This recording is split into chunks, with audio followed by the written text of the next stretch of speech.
Olá, quarto ano. Vamos para a nossa aula de inglês que está na página 3. Hoje nós vamos estudar sobre It's time to learn. It's time to learn significa é hora de aprender.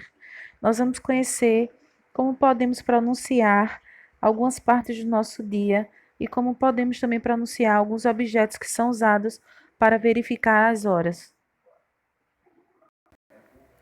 Good morning. Good morning é pela manhã.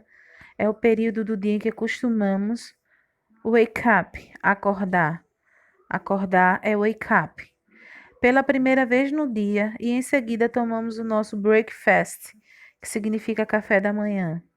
Durante o turno da manhã podemos acompanhar o sunrise, que é o nascer do sol, e cumprimentamos as pessoas com um caloroso good morning, que é um bom dia. Good afternoon é a tarde. Ao meio-dia, se encerra o período da manhã e ingressamos na tarde.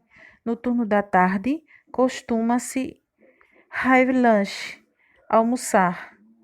Have lunch é almoçar. Os adultos geralmente estão working, trabalhando. Trabalhando é working. Trabalhando nos dias da semana.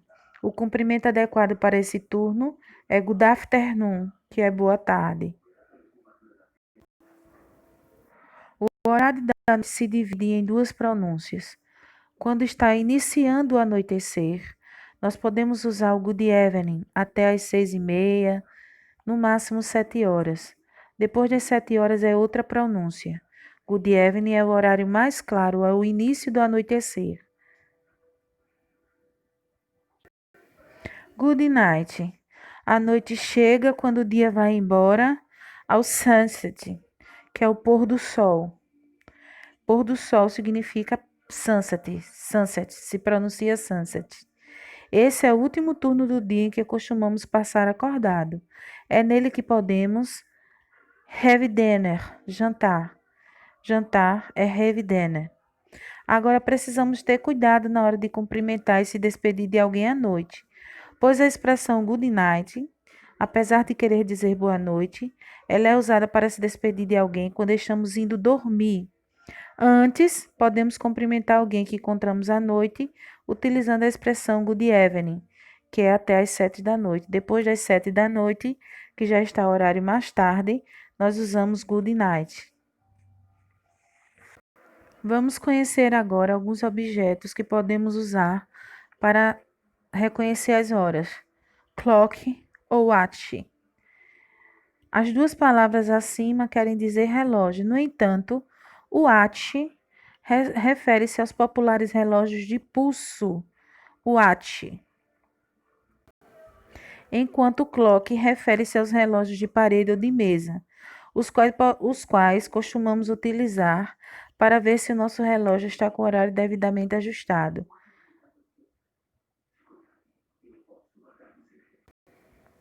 Meio-dia. Midday at noon. Midday at noon.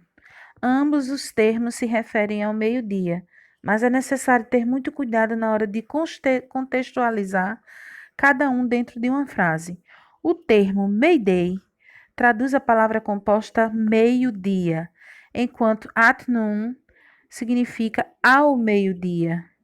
Outra diferença está no fato de noon referir-se a 12 horas em ponto, enquanto que midday refere-se a algum horário aproximado. Ao olharmos o relógio, podemos identificar as horas. Telling the time. Telling the time. Podemos contar o tempo. E entre as formas de dizer as horas em inglês, a mais dinâmica e simples é dizer apenas a quantidade de horas, em seguida a quantidade de minutos, como no exemplo 12 e 1, em português, e em inglês 51. It's 51 é 12 e 1. It's 51 é 12 e 1.